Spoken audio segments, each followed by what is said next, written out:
Okay, mag-peeling muna tayo. By the way, this is O2O matte lipstick. Ito yung trending na lipstick ng O2O dahil 3-in-1 nga siya. Pwede siyang eyeshadow, blush, at lipstick. At sa kailan naman na gumamit tayo ng Face Lady Eyebrow Gel. Ay, naku, in love ako dito. At silver mang hindi may love dito, napaka-easy i-apply. Kahit ang lipis-lipis nga ng kilay ko, ayan, tignan niyo parang kumakapal, tumatayo talaga siya. Kaya naman ako in love. Sobrang ganda ng consistency niya kasi talaga nakakapal siya ng kilay. O bagay na bagay ito sa mga maninipis ng kilay like me. Arte magsalita.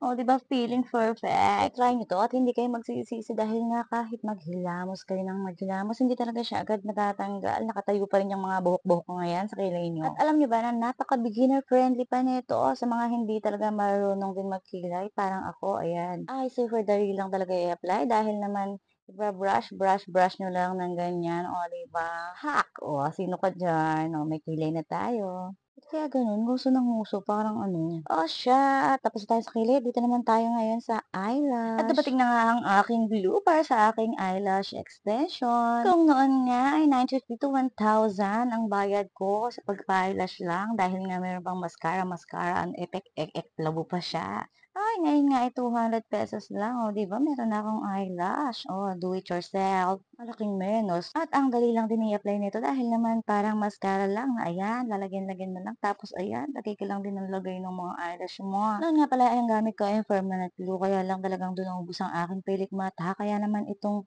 glue na ito yung madaling tanggalin at with remover pa nga siya. Ayan, dual siya. At para naman sa ating malakat ay gagamit din tayo ng eyeliner stamp. At ito nga ay beginner friendly din siya dahil nga kaya nga siya may stamp para na yun susundan mo. Yan, kala mo may pakpak na kaya mamaya lilipad na yung mga mata natin.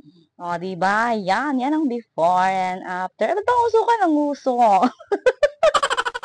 Nairita na ako, nguso ng nguso. Mamaya tatakpasin ko yung gusto mo. At nga pala, baka naman bumili pa kayo. Ilalagay ko ang link dito ha. Ilalagay ko ang link sa comment section. At syempre naman, i-click nyo at bumili kayo. Naku, ang mura lang nito. Tapos, ayun na nga. At dito rin pala tayo sa, ano ba to? O2O. Ayan, di ba? Meron akong pimple marks dyan. Ayan, o, di ba? Tatakpan ng foundation ng O2O. Ang galing-galing talaga ng O2O. Kaya naman, trending na trending si O2O. O, sino yun? Sino yung nakahubad niyan? Ayan, akin ang finish look, napaka-simple. Tapos mag-click na kayo sa yellow at orange basket, blue basket, babush.